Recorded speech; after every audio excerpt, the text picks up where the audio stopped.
अस्सलाम वालेकुम dear students. CMA का लेक्चर 43 स्टार्ट कर दिया है जी। आज फ़िज़िकल क्लासेस आपको पता है नहीं हो सकी और ये रिकॉर्डिंग भी मैं थोड़ा लेट आवर्स में ही करवा रहा हूँ, तो अपलोड होने में पहुँचने में टाइम लग जाएगा। लेकिन इसमें हमने कोई ऐसा काम नहीं करना जो कल वाली क्लास से जुड़ा हो या आने वाली क्लास के साथ जुड़ा हो। तो अल्लाह से उम्मीद करते हैं कि कल से फ़िज़िकल क्लासेस जो है वो स्टार्ट हो जाएंगी। और अगर खुदा न खास्ता कल भी फ़िज़िकल क्लासेस स्टार्ट नहीं हो पाती तो फिर ज़्यादा स्टॉक तो नहीं होगा। रेलेवेंट कॉस्टिंग की बात शुरू कर दी थी डिसीजन मेकिंग में, तो वो शायद फिर मुझे देने पड़े लेक्चर्स। ये क्वेश्चन तो मैं आपको अभी फ्रेश रिकॉर्ड इसलिए करवा के दे रहा हूँ क्योंकि इस सवाल के अंदर तकरीबन डिस्कशन भी हो चुकी थी और इन्वेंट्री वैल्यूएशन का सवाल है जिसके अंदर हम ऑलरेडी टॉपिक को काफ़ी हद तक तैयार कर चुके हैं। लेकिन अगर मैंने रेलेवेंट कॉस्टिंग यानी डिसीजन मेकिंग के लेक्चर्स आपको पिछले प्रोवाइड मतलब वो पढ़ाना पड़ा मुझे कल और उससे ऑनवर्ड्स, तो उस सूरत में मुझे मजबूरन पिछले सेशन वाली रिकॉर्डिंग्स देनी पड़ेंगी क्योंकि अकाउंटिंग के अंदर ऑडियंस के सामने जो क्वालिटी लेक्चर्स की होती है वो कैमरे के सामने नहीं आ सकती क्योंकि कैमरे को सब समझ आ रही होती है। तो दुआ कीजिए कल से फ़िज़िकल क्लासेस शुरू हो जाएं। कोशिश यही है कि आपकी डिसीजन मेकिंग जो है वो फ़िज़िकली आप पढ़ें और अल्लाह ना करे अगर कोई गड़बड़ होती है, मज़ीद एक आध दिन ऊपर नीचे होता है तो फिर बस आप लोगों को ऑनलाइन अटैच रहना है। ठीक है जी। आपने कैलकुलेशन बस सही से करनी कोशिश करनी क्योंकि आप अब एक ही हैं मेरे पास। टीए को मैंने बिठाया जी कैलकुलेशन के लिए। हाँ, उन्हें ये कहना कि जो टेस्ट पोर्टल है ना बच्चों का, लेक्चर्स उस पर भी अवेलेबल कर देंगे, ठीक है, पोर्टल के ऊपर भी। अच्छा जी, ये क्वेश्चन है असगर एसोसिएट। मैं सिर्फ यही क्वेश्चन आज करवाता हूँ, ठीक है। उसके बाद फिर कल एक वो टेस्ट 2 वाला सवाल रहता है डिस्कस होने से, और अगले टेस्टों को बस ऐसे ही गो थ्रू करना है। तो कल जो एक्स्ट्रा क्लास मैंने आज प्लान की थी कल इंशाल्लाह करूँगा, वो उसके अंदर फिर वही 2 काम करेंगे, टेस्ट 2, टेस्ट 3, टेस्ट 4 अगर डिस्कस करना पड़ता है तो वो करेंगे। प्लस मैं इंशाल्लाह आप लोगों को ये वाला सवाल करवाऊँगा। ये आपका होमवर्क है, ये आज आप लिख लें। तो क्वेश्चन 14 आप लोगों ने घर पे कर लेना है। अच्छा जी, क्वेश्चन नंबर 9 आपके नोट्स का पेज 29 है, असगर एसोसिएट्स वाला। इसमें से कहा था value of closing finish goods निकाल दो 31 जनवरी 2023 पर, ठीक है जी। तो वैल्यू ऑफ क्लोजिंग इन्वेंट्री का मतलब है कॉस्ट भी चाहिए और एनआरवी भी, ठीक है जी। अब इस पूरे सवाल के अंदर एनआरवी का डेटा सिर्फ 0.6 के अंदर है, उससे ऊपर सारी की सारी जो इन्फॉर्मेशन थी वो हमारे पास कॉस्ट निकालने के लिए हमें गिवन थी, ठीक है जी। तो शुरू करते हैं जी। सवाल आसान है क्योंकि डिस्कशन हो गई थी, मैंने प्लान आपके साथ इसका शेयर कर दिया था, तो इंशाल्लाह मसला कोई नहीं होने वाला, ठीक है। सबसे पहले पता ये लगा प्रोडक्ट्स 2 हैं। कैसे जी? Triple A commence business on यकम जनवरी 2023 और वो कह रहा है 31 जनवरी 23 यानी इस महीने के एंड पे खड़े होकर वैल्यू ऑफ इन्वेंट्री निकाल दो, ठीक है जी। अच्छा, it manufactures 2 products X and Y. Following information pertains to its activities during the month of January. During the month, sales of X and Y were 11,600 units and 9400 units respectively. Throughout the month, AAA sold these products at 20% above cost. अब ये मेरे पास sold units आ रहे हैं, ठीक है जी। मुझे closing stock की जो है वो क्लोजिंग इन्वेंट्री की वैल्यू चाहिए, ऐसा ही है, क्लोजिंग इन्वेंट्री की वैल्यू चाहिए। तो ये तो सोल्ड यूनिट्स हैं और सोल्ड यूनिट्स से हमारे प्रोडक्शन यूनिट्स या क्लोजिंग स्टॉक के यूनिट्स निकल सकते हैं, इंफॉर्मेशन गिवन होगी उस हिसाब से। तो बहरहाल ये मैंने लिख दिया यहाँ पर। ये जनाब हमारे पास एक्स के और वाई के सेल के यूनिट्स हैं, ठीक है, सेल यूनिट्स, सोल्ड यूनिट्स। चलें, अच्छा जी, पढ़ते जाएं जरा तो पता लगता जाए। वैसे पढ़ा था ये सवाल हमने क्लास में, खैर। उसके बाद कहता है जी एक्स रिक्वायर करता है 6 kgs of raw material A, जबकि वाई रिक्वायर करता है 5 kgs plus 3 kgs of B and C respectively, ठीक है जी। तो जो दूसरा प्रोडक्ट वाई है उसके ऊपर 2 रॉ मटेरियल लगते हैं। अब रॉ मटेरियल की उसने हमें कॉस्ट निकालने के लिए अच्छा खासा डेटा दे दिया था, ठीक है, निकालेंगे इंशाल्लाह। ए, बी और सी तीनों की कॉस्ट निकालेंगे। उसके बाद 0.4 के अंदर प्रोडक्शन की लेबर जो है उसकी कॉस्ट गिवन है और 0.5 के अंदर फैक्ट्री ओवरहेड्स की। अब हमें निकालना तो है जनाब cost value of closing stock. तो वैल्यू के लिए हमें चाहिए कॉस्ट ऑफ क्लोजिंग स्टॉक और फिर उसको हम देख लेंगे कंपेयर करके एनआरवी से। मार्कर्स नहीं है मेरे पास, पॉज कीजिए। अच्छा जी, मार्कर्स तो मेरे पास आ गए हैं।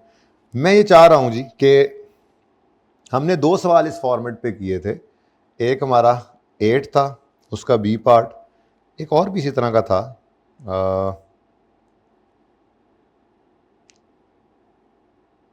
गालिबन ये सितारा था या कोई और था। इसी तरह से 2-3 सवाल हमने इस सेम फॉर्मेट, हाँ एक्स वाई और 8 ये इस फॉर्मेट पे किया था। तो मेरा दिल है इसी फॉर्मेट के ऊपर हम ये वाला सवाल भी कर लेते हैं। यानी मेरे पास बस 2 प्रोडक्ट्स हैं यहाँ पर, प्रोडक्ट एक्स और प्रोडक्ट वाई, ठीक है जी। और पॉइंट लास्ट जो है उसमें कह रहा है कि सेल्स में शामिल हैं 200 यूनिट्स ऑफ एक्स और 400 यूनिट्स ऑफ वाई जो कि रिटर्न हो गए थे कस्टमर से बिकॉज ऑफ बीइंग डैमेज्ड। तो सेल्स वाले रिटर्न हो गए, तो सेल रिटर्न आ गई, सेल रिटर्न आ गई तो हमारे पास अभी स्टॉक में पड़े हैं। अब ये डैमेज यूनिट्स हमारे स्टॉक में पड़े हैं, ठीक है। तो दोनों के ही डैमेज यूनिट्स हैं, एक्स के भी हैं और वाई के भी हैं। तो हम बिल्कुल उसी तरह से इस फॉर्मेट के ऊपर लेकर चल सकते हैं सवाल को, गुड और डिफेक्टिव। इसी फॉर्मेट के ऊपर सोल्यूशन जिस तरह से भी है किताब के अंदर छोड़े, हम इसी फॉर्मेट के ऊपर कर लेते हैं। हम कॉस्ट पर यूनिट निकालेंगे, एनआरवी पर यूनिट निकाल लेंगे, गुड की भी और डैमेज की भी, और उसके बाद वैल्यू निकाल कर उसके यूनिट्स देखेंगे और वैल्यू ऑफ क्लोजिंग स्टॉक निकल आएगी। क्या ख्याल है? ठीक है, तो एकदम मुझे अभी भी ख्याल आया, क्यों ना इसी फॉर्मेट के ऊपर कर लें। चलें, अब इस फॉर्मेट के ऊपर सवाल करना है तो शुरू करते हैं जी। बिल्कुल इसको सामने रख के वैल्यू ऑफ इन्वेंट्री मैंने निकालनी है। क्वेश्चन नंबर, आपके पास नोट्स भी नहीं है ना, तो भाग के जाओ जरा, ये मेरा जो रूम ना साथ छोटा वाला, इसके अंदर वो बुकलेट पड़ा हुआ नोट्स वाला, वो लेकर आओ, ठीक है जी। तो इधर ही रखो कैमरा, तब तक मैं ओपन करके रखता हूँ। क्वेश्चन नंबर 9 है, स्प्रिंग 23 का क्वेश्चन 7। तो क्वेश्चन नंबर 9 स्प्रिंग 2023 का question number 7, Asgar Ali associates, ठीक है जी। अब हमने इसमें निकालना है value of closing finish goods. तो value of closing finish goods हम यहां पर निकाल लेते हैं जी। तो value of closing finish goods के अंदर मेरे पास जो है वो 2 प्रोडक्ट्स हैं, ठीक है। तो बिल्कुल इसी फॉर्मेट के ऊपर, ये फॉर्मेट मैं सामने रख रहा हूं ताकि तीसरा सवाल बिल्कुल वैसा ही हो जाए। यानी जब कभी आपको वैल्यू निकालने की जरूरत पड़ जाए, यानी आपके सवाल की रिक्वायरमेंट इस तरह से आ जाए कि वैल्यू ऑफ क्लोजिंग स्टॉक निकालो, उसके अंदर कॉस्ट की कैलकुलेशन करनी पड़ रही हो, आपको एनआरवी करनी पड़ रही हो, ऐसे ही कर लिया, ठीक है। कोई डिफेक्टिव यूनिट ना हो तो इस तरह से प्रोडक्ट आ जाएगी, डिफेक्टिव हो तो 2 कॉलम आ जाएंगे, ठीक है। तो प्रोडक्ट एक्स और प्रोडक्ट वाई गुड और डिफेक्टिव के साथ, ठीक है जी। तो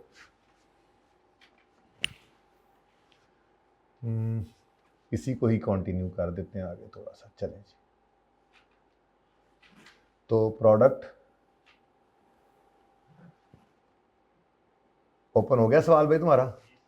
प्रोडक्ट एक्स, इसमें गुड भी हैं और डिफेक्टिव भी हैं।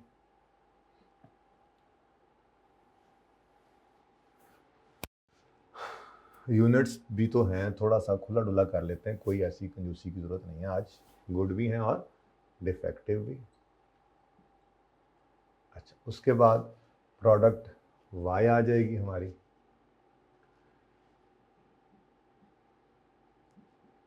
प्रोडक्ट वाई में भी गुड यूनिट्स भी हैं और कुछ डिफेक्टिव भी हैं। मैंने आपसे अर्ज किया कोई सा भी फॉर्मेट हो सकता है, बस आंसर सही होना चाहिए आपका, ठीक है। तो गुड भी आ गया और डिफेक्टिव भी। एक कॉलम टोटल के लिए रख लेते हैं क्योंकि उसने हमसे वैल्यू कही हुई है। नहीं भी रखेंगे तो एंड पे आप जो है वो टोटल कर सकते हैं, ठीक है। एक एंड पे टोटल का कॉलम रख लें, यहाँ पे आपकी टोटल इन्वेंट्री की वैल्यू आ जाएगी। अब मुझे वैल्यू निकालनी है तो कॉस्ट भी चाहिए मुझे और एनआरवी भी। तो कॉस्ट पर यूनिट पहले निकालते हैं, वर्किंग वन इसके लिए कर लेते, ठीक है। तो वर्किंग वन में मैं निकालने लगा हूं जी कॉस्ट पर यूनिट। अब फिनिश गुड्स की जो कॉस्ट है, फिनिश गुड्स की जो कॉस्ट है उसमें मटेरियल, लेबर और ओवरहेड्स की कॉस्ट आती है। पिछले सवालों के अंदर कॉस्ट पर यूनिट उसने निकाल कर दी हुई थी, यहाँ पे भी दी हुई थी, यहाँ पर भी उसने प्रोडक्शन कॉस्ट इकट्ठी ही दे दी थी, कॉस्ट ऑफ गुड्स प्रोड्यूस्ड, यानी मटेरियल, लेबर, ओवरहेड सब कुछ इकट्ठा गिवन था। हमारे सवाल के अंदर मुसीबत क्या थी, हर सवाल ही वक्री मुसीबत पा देता है, कोई बात नहीं। हमारे सवाल के अंदर उसने हमें मटेरियल की प्राइस के लिए अलग डेटा दिया हुआ है, लेबर के लिए अलग है, ओवरहेड्स के लिए अलग है। तो सबसे पहले बात कर लेते हैं जी मटेरियल की। वो कहता है प्रोडक्ट एक्स के ऊपर 6 किलो मटेरियल लगता है, प्रोडक्ट वाई के ऊपर 5 किलो बी और 3 किलो सी लगता है। अब ये तो मुझे कोई मसला नहीं, मैं आराम से इसको यूं लिख सकता हूं कि इधर देखो, सॉरी कॉस्ट निकालने लगे हैं, तो प्रोडक्ट ए एक्स, प्रोडक्ट एक्स और प्रोडक्ट क्यों लिख रहा हूं मैं, एक्स और वाई, बस ठीक है लिख लेते हैं एक्स और वाई, जगह भी बचा लेंगे जी। ये जनाब आ गया एक्स और ये आ गया वाई, ठीक है जी। अब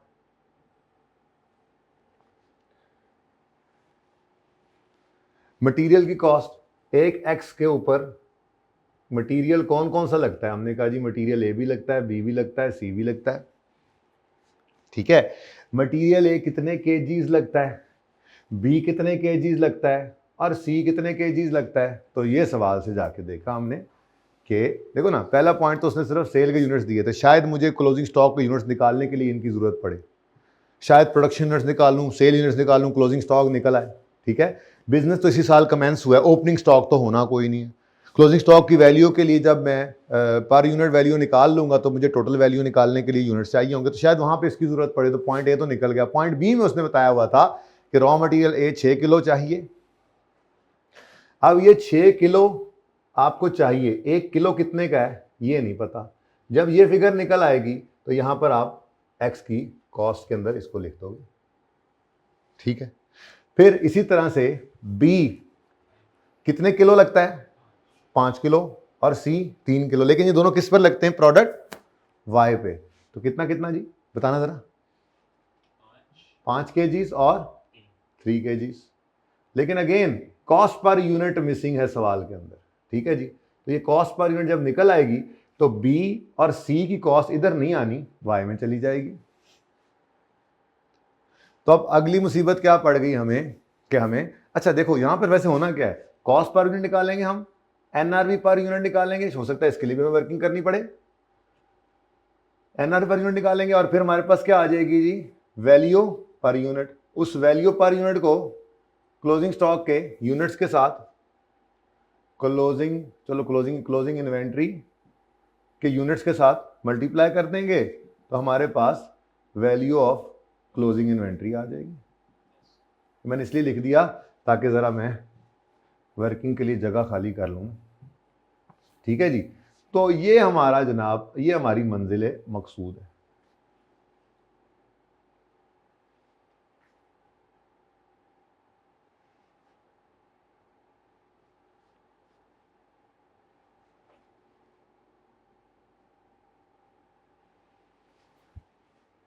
अच्छा, अब मटेरियल की कॉस्ट आ जाएगी, उसके बाद फिर लेबर की कॉस्ट आएगी, ठीक है।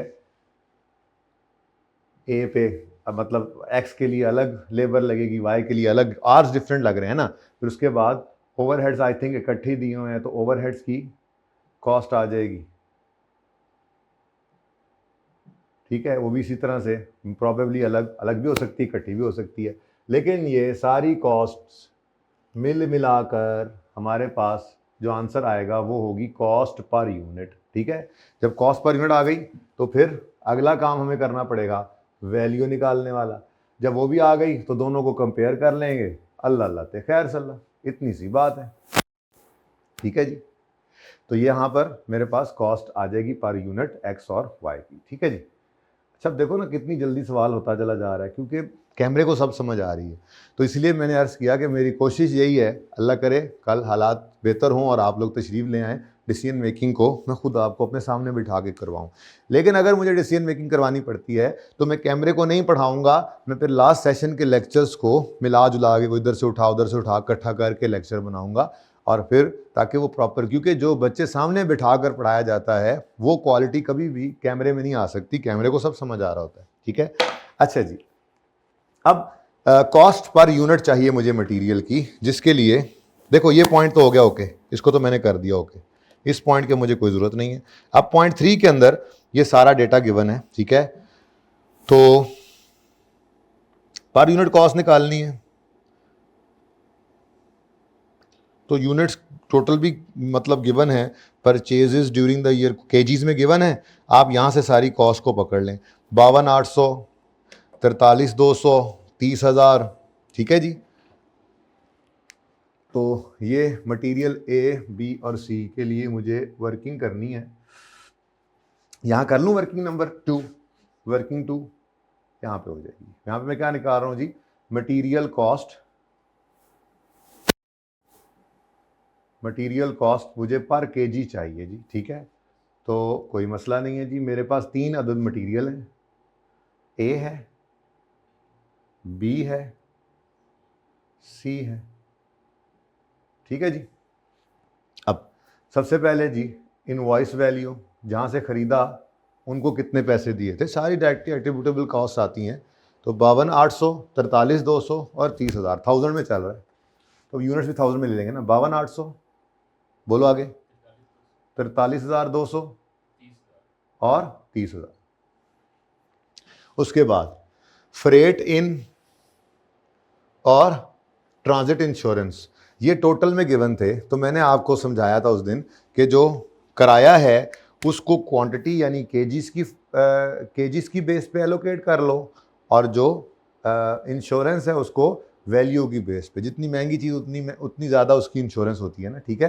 तो यहाँ पर टोटल कितने किलोज बन रहे हैं, 132 जमा 90 जमा 50 कितना बनता है, ज़रा बता दो भाई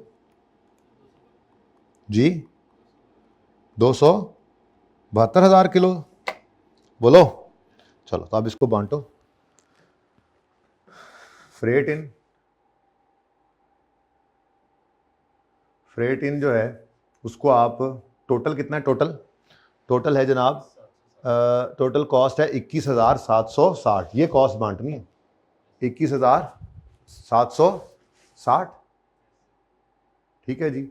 इसको आपने डिवाइड करना है टोटल इनवॉइस वैल्यू से, वो भी लिख देते हैं, चलो वो भी लिख देते हैं, सॉरी टोटल केजीज से कितने हैं जी, 272, थाउजेंड्स में लिख दिया आपने, थाउजेंड्स में आ गया आंसर, ये भी 1000 में, ये भी 1000 में, को मसला, ठीक है। और मल्टीप्लाई करना, अब ये तीनों को अलग अलग करना पड़ेगा ना, तो मल्टीप्लाई कर दें आप, नहीं केजीज सिर्फ लिख देते हैं यहाँ पर केजीज, या फिर यूं भी लिख सकते थे, चलो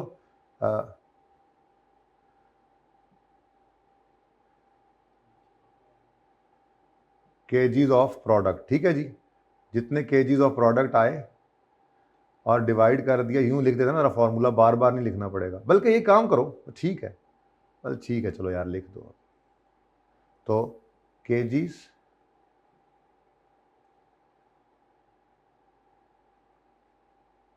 ऑफ प्रोडक्ट और नीचे लिख दिया आपने टोटल केजीज। अब कैलकुलेटर के ऊपर करते जाओ, आंसर आ जाएगा, ठीक है जी। तो 21,760 को डिवाइड करो 272 से, डिवाइडेड 272 मल्टीप्लाइड बाय 132, फिर मल्टीप्लाई बाय 90, फिर मल्टीप्लाई बाय 50। ध्यान से कैलकुलेशन करना, अकेला बंदा अक्सर ऐसा हो जाता है, जब पहले कोविड एक बार आया था तो उसमें ऐसा होता था, किसी एक बच्चे ने कैलकुलेशन के लिए बिठाया हुआ, गलती कर दी तो सारा सवाल ही गलत हो गया, दूसरा बताने वाला ही कौन नहीं था। इसलिए बड़े ध्यान से देखना है, आपने तो वो ज़माना देखा नहीं हो, हमने तो वो भी देखा था, ठीक है। तो 272 से डिवाइड करके 132 से मल्टीप्लाई करो, 10,560, फिर डिवाइडेड बाय 272 मल्टीप्लाई बाय 90, 7,200 और फिर 4,000, ठीक है। फ्रेट इन बांट लिया आपने। नेक्स्ट, उसके बाद इसी तरह से आपको 3,780 मिला, इसको आपने बांटना है इनवॉइस वैल्यू की बेस पर, ठीक है जी। तो इंश्योरेंस टोटल कितना जी, 3,780, इसको डिवाइड कर दो टोटल इनवॉइस वैल्यू से और मल्टीप्लाई कर दो इनवॉइस वैल्यू ऑफ प्रोडक्ट्स से। एक बार मैंने लिख दिया, ज़रा गुजारा हो गया, थोड़ा सा जगह ले ही लेते हैं इससे, ठीक है जी। तो mister A please come here, 52,800, 10,560 था ना जी, चलो अच्छा, ले जी।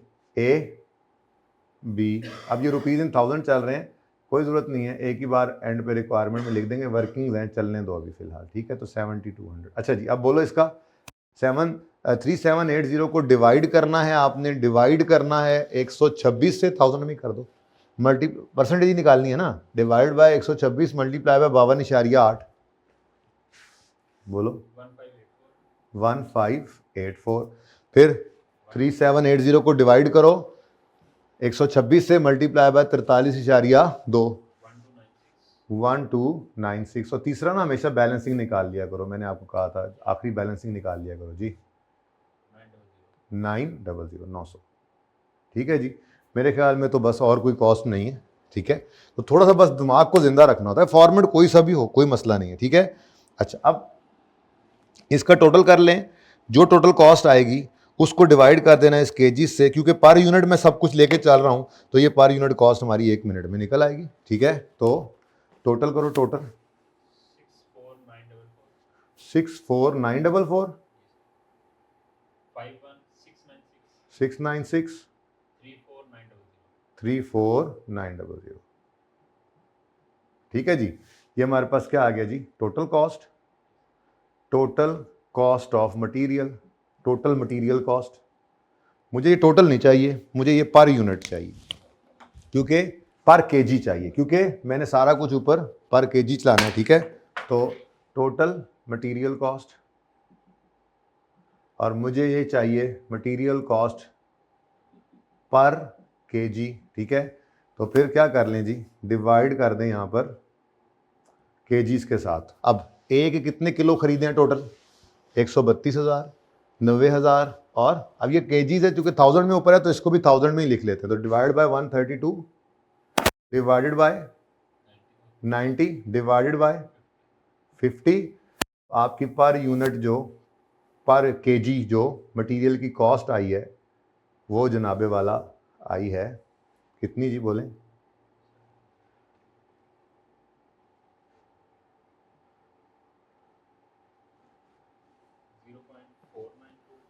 नहीं, 64,944 1000 में है ना, 64,944 रुपीज़ इन 1000 है। 64 आया कहाँ से? अच्छा, वो टोटल हो गया, ठीक है जी। पॉइंट सही है, फिर पॉइंट में ही होगा, सस्ता है बड़ा जी। पॉइंट 492.574 और point 698। This is material cost. ये तो मुझे ये लिखना चाहिए था, टोटल मटेरियल केजीज। तो यहाँ पे मेरे पास क्या आ गई जी, मटेरियल कॉस्ट पर केजी, बस ये निकालनी थी। हाँ तो ठीक है, वो तो अब हर चीज़ ऐसे पर यूनिट आ गई ना, पर यूनिट यही होनी थी। अगर आप ये टोटल कॉस्ट लें, इसके आगे 3 सिफरें भी डालें, तो फिर इसके आगे भी 3 सिफरें डालेंगे, पर केजी यही है, पर केजी यही रहनी है कॉस्ट। 1 किलो इतने का ही है, 1000 में आपने बताया हुआ है बस, ठीक है जी। तो इधर देखो भाई, ₹.492 वर्किंग नंबर 2 वर्किंग नंबर 2 से है, ठीक है जी।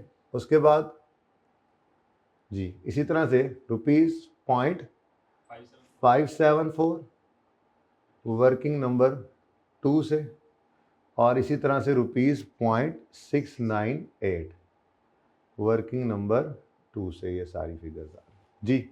अब पहले बताओ जी, मटेरियल ए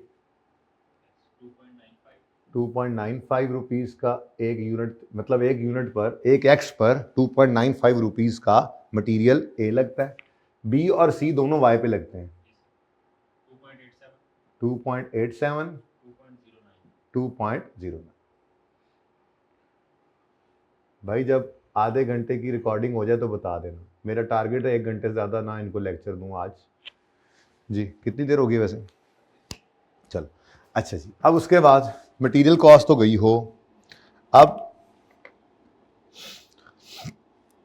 लेबर कॉस्ट की बात करते हैं। ले जी, .2 भी गया, .3 भी गया, .4 में कहता है एक्स 5 घंटे लेबर के लेता है, प्रोडक्ट वाई जो है वो 3 घंटे, और लेबर की यार इतना सीधा, वही यार कमाल नहीं हो गया। तो 300 रुपये इंटू 5 कर देंगे और 300 रुपये इंटू 3 कर देंगे, ठीक है। तो प्रोडक्ट एक्स के लिए कितने आर्स लगते हैं? नहीं, वो तो रुपीस थे ना। आर्स कितने लगते हैं एक्स पर? आर्स कितने लगते हैं ये देखो product X requires 5 labour hours, ठीक है। तो मैंने ऊपर केजी लिखे तो यहाँ पे भी ऐसे ही लिख दूँ, 5 लेबर आर्स इंटू रुपीज 300 और 3 लेबर आर्स, आई थिंक 3 था ना, इंटू रुपीज 300। आंसर बताओ। 1.5। हाँ नहीं, वो पर यूनिट तो 1000 में नहीं जा रहा। ठहरो एक मिनट,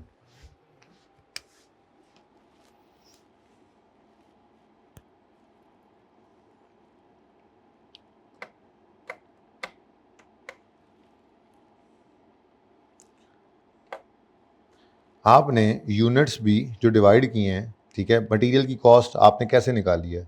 मटेरियल कॉस्ट कैसे निकाली? 64 कितना था बताओ ज़रा? 64,944,000 है ना असल में, तो ऐसा ही है। तो बोलो डिवाइडेड बाय, अच्छा ऊपर केजीज 1000 में नहीं थे ना, ओके सॉरी, ये तो यूँ बनता है, आई एम सॉरी जी। बोलो कितना आता है? आंसर क्या आता है इसका? आंसर बताओ। हाँ सॉरी, आई एम सॉरी, असल में ना मैंने ये 1000 में कर लिया। अब देखो बच्चे ना होने के मुझसे भी बताने वाला कोई नहीं होता, ये 1000 में कर दिया, ठीक है। ये तो ऑलरेडी 1000 में ही लिखा हुआ था ना, ये तो 1000 में ऑलरेडी लिखा हुआ था, ठीक है। ये फुल फिगर लिखी हुई थी, तो वो सेम जो है ना, हमने मतलब इनवॉइस वैल्यू को डिवाइड जब करना है तो केजीज तो 132,000 टोटल है, ये 1000 में था, इस वजह से यहाँ पर 132,000 कर दो, ठीक है, या उसको 1000 कर दो, ठीक है। बहरहाल ये 1000, अब इसका क्या कर दें? इसको 132,000 कर, 90,000 कर दें, ताकि वो रुपये सीधे हो जाए, 50,000 कर दें जी। 490, बात एक ही। हाँ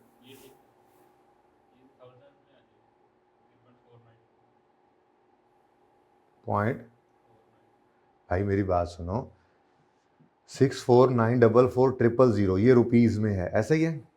और बोलो इसको 1,32,000 से डिवाइड करो, आंसर क्या आता है? 492, ठीक है। अब अगर इसको 1000 किया है तो इसको 1000 किया है, जब मैंने वैसे किया हुआ था तो इसका आंसर क्या आता है? हैं? तो आपने वो किस तरह से फिर पता नहीं मुझे 0.49 बताया था जब ये मैंने लिखा हुआ है। तो असल में ये कॉस्ट है रुपीज़ इन थाउजेंड्स में ना, तो फिर ये केजीज भी मैंने ले लिए थाउजेंड्स में, मैंने लाइक विद लाइक कर लिया था, तो इसको 492 बोलना चाहिए था ना आपको। आपने कहीं सोल्यूशन तो नहीं देखा है ना? देख यार, ये 2 नंबरी ना कर, तेरी मेहरबानी यार उस्ताद। पहले एक तू बैठा हुआ, इसने गड़बड़े की ना, तो फिर बस मैं दोबारा ये क्लास कैंसिल करूँगा, फिर दोबारा नई रिकॉर्डिंग करनी पड़ेगी, है ना जी। 490 और लाइक विद लाइक रखो ना, ऊपर 1000 है तो इधर भी 1000 है जी।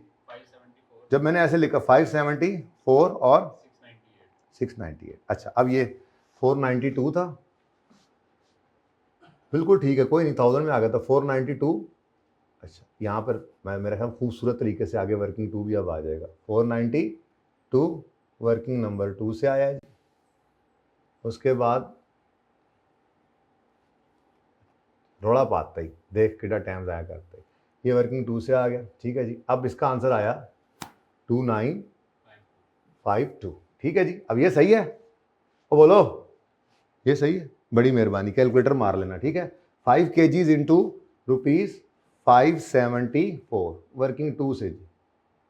अब बताओ 2870, कोई बात 1000 में क्यों लिखे, हम सीधा कर लेते हैं जी, इंटू ये ₹698, तो ये आंसर आ गया जी 2094। कंफर्म? चलो अब बताओ, अब हो गया सीधा तुम्हारा सारा सवाल। 1000 में कर सकते थे, लेकिन मैं समझता हूं पर यूनिट कॉस्ट जो है, मेरे ख्याल में सोल्यूशन में 1000 में थी, तुमने इसलिए लाइन के बगैर वो शुरू कर दिया काम। ज्यादा कंफर्टेबल रहता है बंदा अगर 1 किलो की या 1 यूनिट की कॉस्ट आपकी फुल होगी मन, ठीक है। बाद में रुपीज इन 1000 करते रहा करो बेशक जी। 1500 और 900, ठीक है जी। उसके बाद ओवरहेड्स की कॉस्ट चाहिए। अब ओवरहेड्स भी प्रोबेबली आर्स तो वही होंगे, क्योंकि इसके अलावा कोई और गिवन नहीं थे ना। Factory overheads during the year कितने हैं जी? 13,320। अब मेरे पास आर्स तो सेम ही मुझे लग रहे हैं कि वही आने हैं, ठीक है। मेरे पास OAR पर यूनिट अवेलेबल नहीं है, ठीक है ना, यानी मैंने 5 लेबर आवर्स ले लिए, 1 यूनिट पर लगते हैं, 3 लेबर आवर्स ले लिए, 1 यूनिट पर लगते हैं, लेकिन मुझे इसका नहीं पता। लो जी, नवा कट्टा खुल गया, ठीक है। तो डस्टर नीचे गिर गया, खैर है, खैर है, खैर है, मिल जाए सही, पता नहीं कहाँ गया। देखना ज़रा, मुझे नहीं नज़र आया, पहली 2 रोज़ में तो नहीं है। अच्छा, जज़ाक। अच्छा जी, अब अगली चीज़ क्या चाहिए जी, अब किस चीज़ की कमी हो गई है भाई, अब क्या चाहिए आपको, ओवरहेड्स की कॉस्ट। तो एक और वर्किंग ओपन कर लो, ठीक है। अब टोटल आवर्स कितने यूज हुए देखना पड़ेगा, ठीक है। तो टोटल आवर्स देखना पड़ेगा, आपकी प्रोडक्शन हुई है जितने आवर्स की, वो कहता है जी ओके गुड, यहां से तो बड़ा अच्छा खासा मामला करना पड़ेगा आपको। देखो भाई, कितने यूनिट्स प्रोड्यूस किए हैं आपने, ये तो पता ही कोई नहीं। अगर 1,32,000 किलो खरीदे हैं और रॉ मटेरियल ये बस थोड़ा सा टेक्निकल काम था, रॉ मटेरियल के 36,000 किलो अभी तक पड़े हैं, तो रॉ मटेरियल कितना यूज हो गया भाईजान? 1,32 में से 36,000 माइनस कर दो ना, तो रॉ मटेरियल कितना यूज हो गया? 96,000, कितना 98, कितना 1,32 में से, हाँ 96,000 किलो यूज हो गया, 96,000 किलो ए यूज हुआ है, ऐसा ही है, ऐसा ही है। अब एक एक्स पर कितना ए लगता है? 6 किलो। इधर देख लेना, मेरे लिए देख ले यार, पहले तो एक बैठा है, 6 किलो टोटल कितना ए कंज्यूम किया हमने? 96,000। कैसे पता लगा? 132 खरीद के लाए थे, 36,000 अभी भी पड़े हैं, तो 96,000 इस्तेमाल हो गए। कोई लॉस शॉस उसने कहा, कोई बताया नहीं, तो लॉस खुद से तो नहीं करना। अब 96,000 किलो ए का लगा है, ए सिर्फ किस पे लगता है? प्रोडक्ट एक्स के ऊपर। और एक एक्स पर कितना ए लगता है? रॉ मटेरियल ए कितना लगता है? 6 किलो। तो 96,000 बटा 6 करें, क्या आंसर आता है? 16,000 यूनिट्स बने। एक यूनिट पर कितने घंटे लगते हैं? तो यहां से हमारे पास टोटल लेबर आवर्स आएंगे एक्स के, फिर टोटल आएंगे वाई के, ये टोटल लेबर आवर्स को टोटल एफओजी कॉस्ट से डिवाइड करके पर यूनिट कॉस्ट निकलेगी, ठीक है। तो अब मेरे पास अगला मसला क्या आया, मुझे सबसे पहले तो जगह की कमी का सामना है, ठीक है जी। तो अगर आप मुझे इजाज़त दें तो मैं यहाँ पर क्या करूँ यार, क्या करूँ, और कितनी कंजूसी करूँ? चलो थोड़ी बहुत तो कर ही सकते हैं ना आप कंजूसी, जितनी को हो सकती है। यहाँ से मुझे टोटल कॉस्ट मिलेगी, सवाल तो यहाँ पे हो जाएगा मेरा ख़त्म, ठीक है जी। मतलब यहाँ तक अभी मुझे 2-3 चीज़ें चाहिए बड़ी मेन। एक मुझे NRV भी चाहिए, ठीक है, ए की भी और बी की भी, और दूसरा जैसे जैसे जगह है, पर ठीक है, फिर बाकी जो जगह ना बची मैं माजरत चाहता हूँ, फिर मैं उधर ले जाऊँगा, ठीक है। कोशिश मेरी यही थी बोर्ड पे आ जाए। अब क्या निकालना जी मैंने? Product produced units produced. कैसे निकाले यूनिट प्रोड्यूस, ये देखना ज़रा। मैं निकालने चला हूँ जी प्रोडक्शन के यूनिट्स। अब ये बेटा नहीं है, अब कॉस्ट अकाउंटिंग, ये मैथमेटिक्स है, सिंपल सी, इतना तो पता होना चाहिए, ठीक है। वो कह रहा है मटेरियल बिजनेस इसी साल शुरू किया है, 136 किलो ए खरीद के लाए और 132 किलो ए खरीद के लाए, और ए सिर्फ लगता, हाँ ए सिर्फ लगता है प्रोडक्ट एक्स पे। अच्छा, अब कितना यूज हो गया है ए? ने कहा जी 132 लाए थे खरीद के, 36 अभी भी पड़ा है, तो इसका मतलब 96 इस्तेमाल हो गया। अगर एक प्रोडक्ट एक्स के ऊपर 6 किलो ए मटेरियल के लगते हैं, तो 96 बटा 6 करेंगे तो जो यूनिट्स आ रहे हैं वो आपने प्रोड्यूस किए हैं, क्योंकि आपका इतना मटेरियल कंज्यूम हुआ। तो सबसे पहले मुझे रॉ मटेरियल कंज्यूम्ड निकालना था। तो रॉ मटेरियल कंज्यूम कैसे निकला जी? Opening stock of raw material 0 था, बोलो। प्रोडक्शन 1 लाख और परचेज 1,32,000, और क्लोजिंग अभी भी कितना पड़ा है? तो फिर मेरे पास कितना रॉ मटेरियल कंज्यूम हो गया? 96,000 किलोज, ठीक है जी। 96,000 किलोज मेरे रॉ मटेरियल के यूज हो गए, ठीक है। थोड़ा नेड़े आ जाओ, पाए उधर दूजी वटक मुझे ना उड़ो। 96,000 kgs मेरे यूज हो गए, ठीक है, इसका मतलब मैंने कितने यूनिट्स प्रोड्यूस किए, तो यूनिट्स प्रोड्यूस निकालने के लिए मैंने कहा जी 96,000 किलो को पकड़ो, और अब मैं यूनिट्स प्रोड्यूस जो निकालने लगा हूं ना जी, इसको थोड़ा और करीब करें, यहां पे मैं एक्स भी कर लेता हूं और वाई ऐसे, ठीक है जी। जरा थोड़ा सा तंगी सी हो रही है, इधर निकाल लेते हैं। वर्किंग नंबर 3 के लिए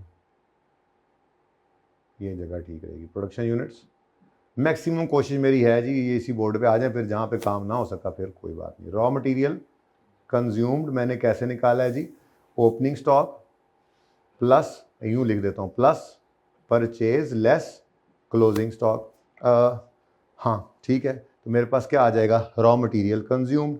ये ज़रा मैंने इस तरह से फॉर्मूला इसलिए लिख दिया ताकि मेरे पास प्रोडक्ट एक्स भी आ जाए और वाई भी आ जाए, ठीक है। Opening plus purchase less closing करेंगे तो रॉ मटेरियल कंज्यूम्ड आ जाएगा।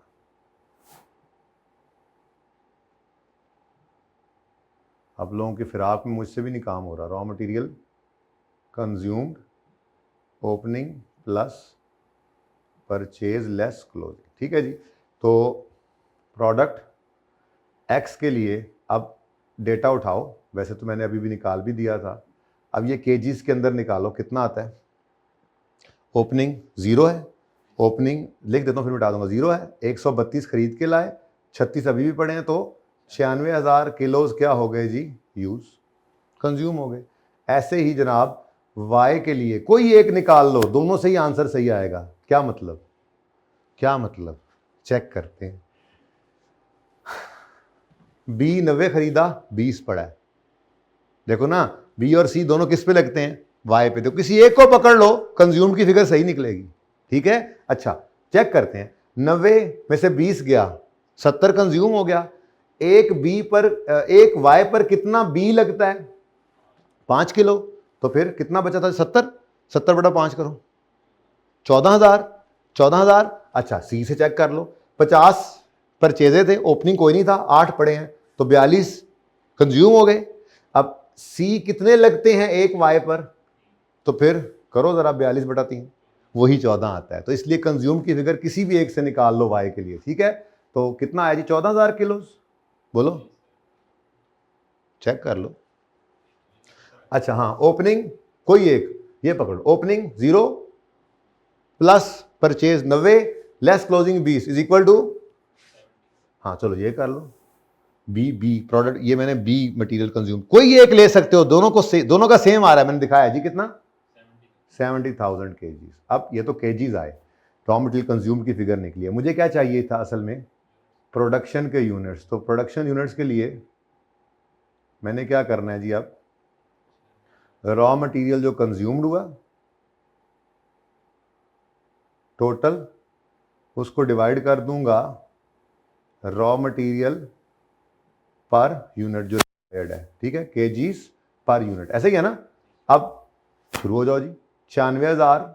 अब मैंने ये लिया कौन सा, ये ज़हन में रखना है, इसमें तो है ही एक ना, ए। तो 96,000 किलोज यूज हुए हैं, और एक एक्स के ऊपर 6 किलो ए के लग जाते हैं, तो 96,000 बटा 6 करोगे तो कितने यूनिट्स प्रोड्यूस हो गए, तो 16,000 यूनिट्स वाई के प्रोड्यूस, एक्स के प्रोड्यूस किया आपने। ऐसे ही 7,000, नहीं 7,000 तो नहीं था, ये 70,000 था, देखो सॉरी 70,000 केजीज। अब ये कौन सा वाला मटेरियल पकड़ा था, बी। सी पकड़ा होता तो फिर डिवाइड बाय 3 करना था, बी पकड़ा है डिवाइड बाय 5 करो, आंसर वुड बी सेम, ठीक है। तो भाई 70,000 डिवाइडेड बाय, अब एक वाई के ऊपर कितने बी लगते हैं, 5, तो 70 बटा 5 किया, तो अब ये आपकी क्या आ गई जी, प्रोडक्शन, ठीक है जी। अच्छा अगली बात, मैं तो यहीं पर ही कहता हूं कि चलो फिलहाल प्रोडक्शन यूनिट्स निकल आया आपके, जो निकल आया अभी बिस्मिल्लाह करके वो तो चलाओ, ठीक है। ये ज़रा जगह बच गई मेरी किसी और वर्किंग, फ्यूचर वर्किंग के लिए। अब अगली चीज़ मुझे क्या चाहिए, अगली चीज़ मैं इसी वर्किंग 3 में निकाल लेता हूं, मुझे लेबर आवर्स यूज्ड ये चाहिए, ठीक है। तो लेबर आवर्स जो रिक्वायर्ड हैं, रिक्वायर्ड लेबर आवर या यूज, वो कैसे निकलेंगे, आपने कहा जी labour hour per unit into production units कर दो। अब एक वाई के ऊपर कितने लेबर आवर्स लगते हैं, अभी बताया 5, तो 5 इंटू 16,000 करो, 80,000 लेबर आवर्स वाई ने खा लिए। ऐसे ही एक एक्स ने खा लिए, एक वाई के ऊपर 3 घंटे लगते हैं, और कितनी वाई की प्रोडक्शन हुई है 14,000, तो 3 घंटे इंटू 14,000 करो, 42,000 ये लेबर आवर्स आपके वाई ने खा लिए। मैं तो कहता हूँ यहीं पे एक टोटल का कॉलम बना लो जी, टोटल कितने लेबर आवर्स खा लिए जी इन्होंने, 1,22,000 लेबर आवर्स। अब क्या ख्याल है आपकी पर यूनिट पर लेबर आवर एफओएच की कॉस्ट आ सकती है? इसके लिए फिर मुझे वर्किंग फोर अलग कर लेनी चाहिए, ठीक है। तो एक्स के लिए भी और वाई के लिए भी हम अभी जनाब निकाल लेंगे अल्लाह के हुक्म से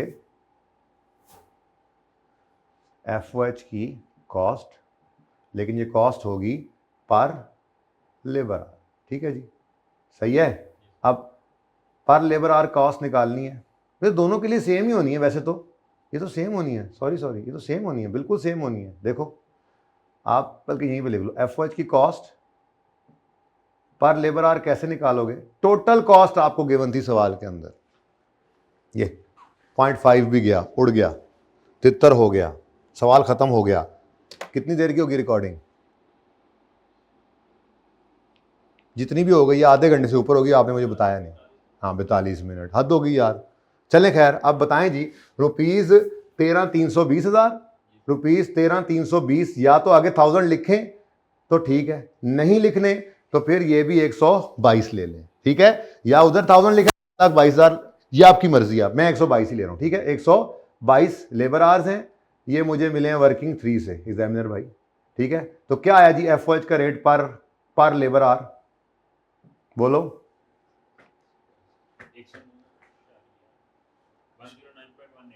109.18 पर लेबर आवर, ठीक है, और सही है। अब यही तो मुझे चाहिए था यहां पे लिखने के लिए, तो 109.18 वर्किंग 4 से आया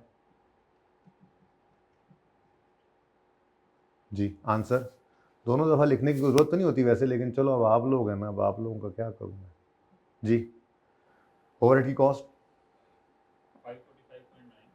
546 कर लो अब, ठीक है जी, 328 का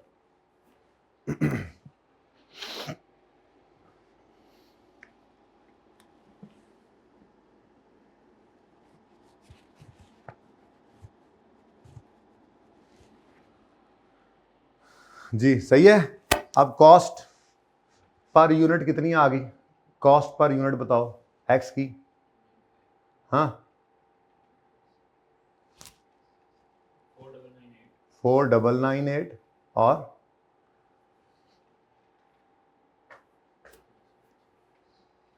यहां पे आप पार्ट 2 शुरू करें भाई, तब तक टोटल कर लें। एक मिनट क्या 6192 पार्ट 2 शुरू करें।